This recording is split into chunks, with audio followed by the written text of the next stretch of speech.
Hey, everybody. Really exciting topic. One of the most pressing challenges in tech today around IoT security. We're going to unpack what that means for enterprises across the board, where the risks lie, and what the future holds for securing billions of connected devices.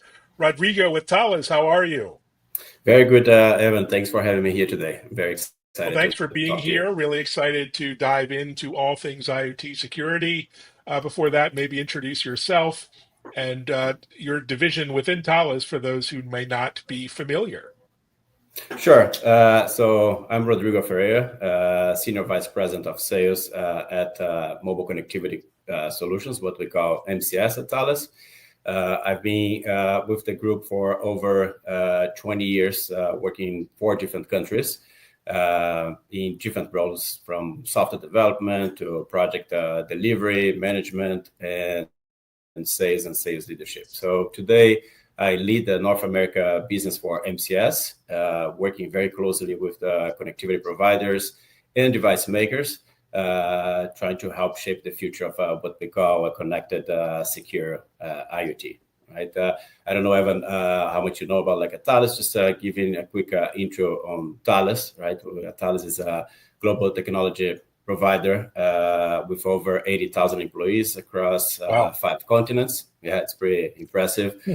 We serve in markets like defense, aerospace, and cybersecurity and digital identities. We invest heavily in digital and deep technology innovations like AI, cybersecurity, connectivity, and quantum technologies. Right. So just to put it simple, right? I mean, Thales, we're all about make the world safer and smarter, or like we like to say, building a future we can all trust.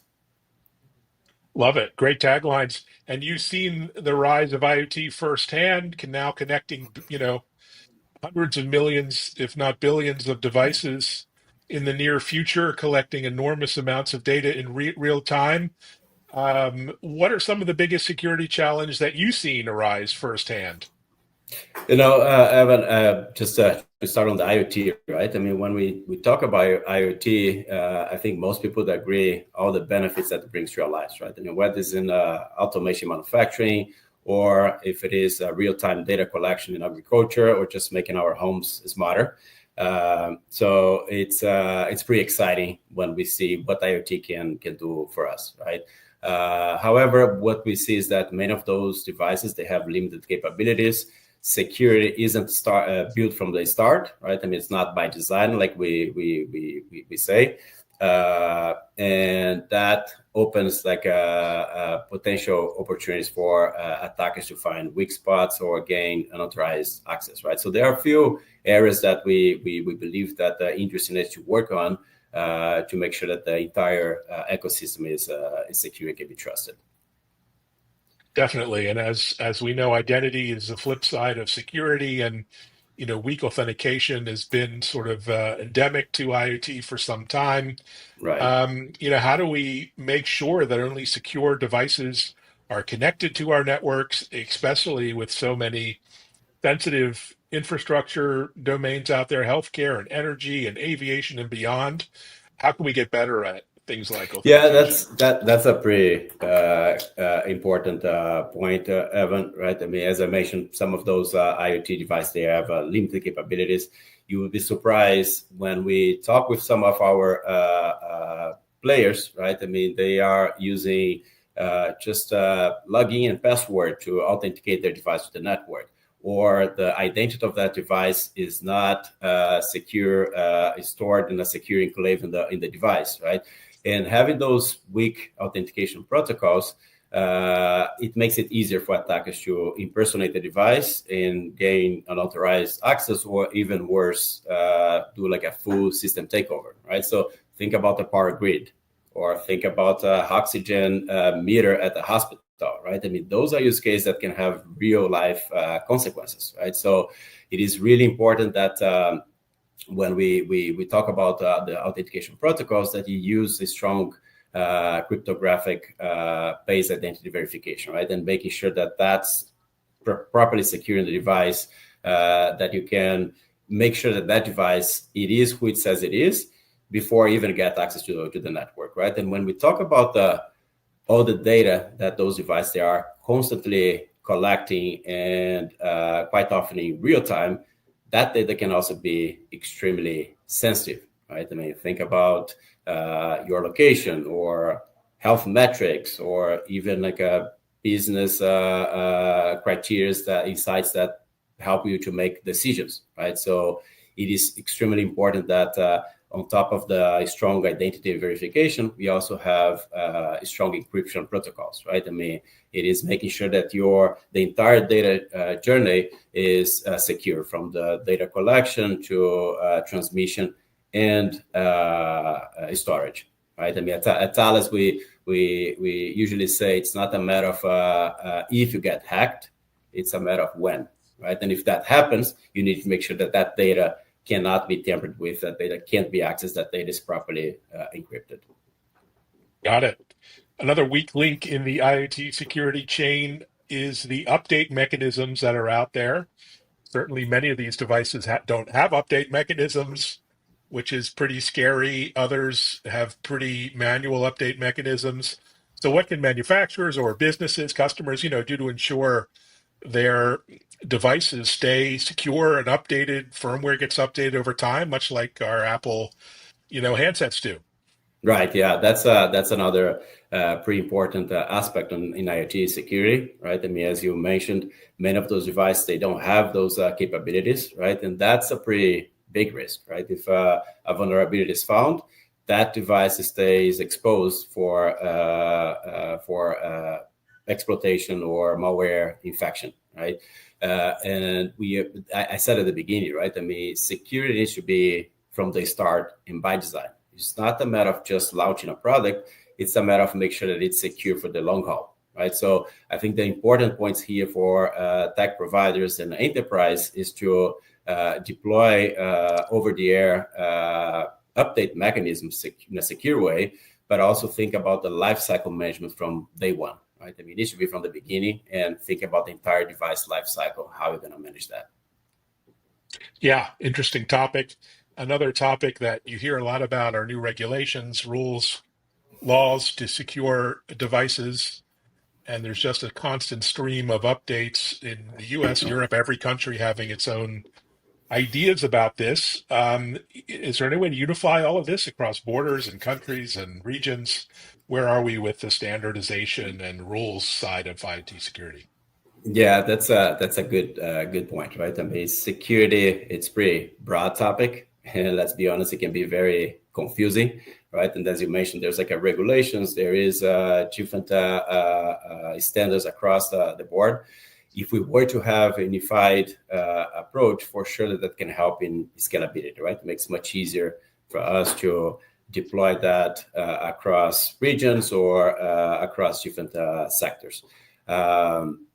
And some may argue that if you have a very strict standard or if it's not well designed, that will prevent innovation, right? And that's where I believe that industry bodies or standard organizations that can come in, even in governments, to try to strike the right balance here, right? I mean, one great example that I can mention is the NIST 2022's framework for consumer software and consumer IoT products, because it gives like the right direction and clear direction on what should be implemented without preventing that innovation, right? Giving the flexibility for tech providers and enterprise to choose the best solution that fits their needs and to scale. Got it. And in the midst of all this, the industry continues to innovate new services like eSIM. I'm a big fan. I have 3 or 4 eSIMs. Also, new standards from people like 3GPP and GSMA. Maybe break down some of those new standards and also new technologies that you're really intrigued by. Yeah, so recently we are seeing like lots of buzz around what we call the GSMA SGP 32, right? So that's a new specification designed for IoT. We did have those specifications for IoT in the past, but those that require pretty complex integrations across the carriers that you want to support, right? So the challenge that we had in the past is that an IoT device would either stay locked in a single carrier, or the carriers that it needs supported had to be integrated across their backend, which made the management of connectivity pretty complex, right? Now, think about your phone or your watch. When you have that eSIM capabilities, there no need to be like a strong backend integration across the different carriers. You can basically enable that device in any of those networks. And that's what SGP32 is bringing to the IoT, is that flexibility for you to connect like different carriers, including private networks, without having to do those complex backend integrations. So what we've learned in our work with IoT at Talis is some industries, let's say utilities, they require connectivity resiliency, right? So for those players to think from the beginning which carriers they're going to use, or how they're going to use those carriers, or when to switch one to the other, is with the previous specifications, they were pretty complex. With the SGP32, that makes it easier. So the entire supply chain from device manufacturing, deployment, and maintenance is much easier. So it's a pretty exciting development on the IoT connectivity. And we are seeing lots of traction these days in the market. So fantastic. And what are some of the threats that you have your eye on, or the team at Talis has its eye on this year and over the next years? There's a lot on the horizon. You hear about quantum and other threats to encryption, but what's the top of mind for you and the team?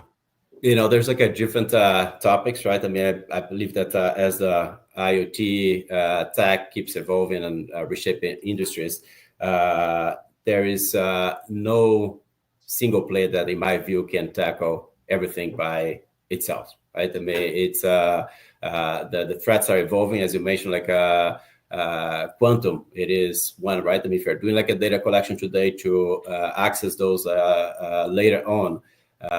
So there's lots of concerns around the security, and that's where collaboration is very important across the different organizations, enterprise tech providers, to really tackle those risks, right? One great example that I can mention is recently the IoT Machine-to-Machine Council and Global Certification Forum. They formed a task force to explore a global certification for IoT. And here they're not looking only at the device, right? I mean, I think, as I mentioned earlier, security is pretty broad and can be quite complex, and it doesn't help if you have a very secure device, but your network or your cloud platform is not secure, right? So basically here, this task force is trying to look at those different components from the network, from the cloud platforms and the device. And that, in my view, is that holistic approach that we need, right? So there's much more that needs to be done for sure. I always say that we that are part of this connected future, it's up to us to build a future that we can really trust. So it is really important that we keep working towards that, to bid what the threats will evolve, right? The way that they evolve. Yeah, sounds like the shared responsibility and accountability is required by all the parties. And what role does Talis MCS play in the mix? How do you see your role, and how do you help? Yeah, so we, as I mentioned earlier, Talis is pretty broad, but specifically on MCS, we are working with the connectivity providers, device makers, by helping on two fronts. One is on the connectivity, how we make that connectivity scalable and easier and less complex, right? I mean, I always say, think about a lamp, how you can get a lamp and connect that in an easy way, right? We are focusing on wireless, right? So the way that we work in connectivity is wireless. And as you have those components like eSIM, or you have a secure element that you are putting there, you can actually use that component to increase the security, right? Use that as a secure enclave for your device identity, or to have your keys for you to access your cloud platforms. So that's the work that we have been doing at Talis MCS, working closely with those device makers to help them to perform the security by design, right? I mean, as they are talking, they're on the connectivity. How can we tackle those two fronts, connectivity and security, from the beginning, in a way that we can really shape the future of connected IoT? Well, wonderful mission. And just a fun question. If you had a magic wand and could wave it and sort of just change one thing about the IoT ecosystem today to make it safer, what would you change? What would you wish into existence? You know, looking ahead, right? I mean, of course, the adoption of SGP32, it's pretty important, right? I mean, we saw in the past people trying to connect those devices in not a secure way, and that's a pretty big risk, right? So having a way for you to do remote provisioning and doing connectivity management in a secure way, or allowing the device to switch automatically, that's, for me, it's pretty important. But beyond that, there are other principles that people need to take into account, which is like strong encryption protocols that we mentioned at the beginning. Of course, embracing zero trust principles, right, to make sure that you don't trust anything. So security should be in every layer of your IoT ecosystem. And we are seeing lots of AI security-driven models, right? I mean, that's important. We always question who's going to win on the AI war, right? I mean, it's the protection or the attack. So the threats will keep evolving, right? And that's why organizations need to stay proactive. It's important that they adapt quickly. And as I said, build trust in every single layer of their IoT ecosystem. Well, really optimistic note there, and food for thought as we head into Black Hat and DEF CON and other events this year. What are you excited about over the next few weeks and months? Where are you traveling? Where can people meet you and learn more? Yeah, so there's a Mobile World Congress that is coming up in the coming days, Americas, right? Of course, there is the Mobile Congress in Barcelona that we are meeting. We have a bunch of IoT events in different sectors, right? What we realize is that to make sure that the industry is educated on those points, we're actually now actively participating on specific events, either for healthcare or for utilities, like Distributech, because that's a way that we can meet those players and get to learn their challenges and explain to them how we can support them, right? I mean, when people hear about the eSIM, they think that's what is that and how I can implement. They're used to the plastic SIMs, and that's where we are to help them, right? I mean, it's from the design, helping them to integrate that seamless to their device, provide some components that they can help them to use that piece not only as a connectivity management, but also identity. So we're excited. Myself and my team, we are participating in different events in the coming months and weeks to really tackle that challenge that we as industry, we face for the future. Fantastic. Well, thanks very much. Really important work, and wishing you and all of us luck in that regard. Thanks for joining, and look forward to meeting you at Mobile World Congress or one of the many events out there. Sounds good, Ivan. Thank you for having me here and to explain the exciting work that we're doing at Talis with IoT. Thank you. And thanks everyone for listening, watching, sharing this episode, of course, and check out our new TV show, TechImpact.tv, now on Bloomberg and Fox Business. Thanks, everyone.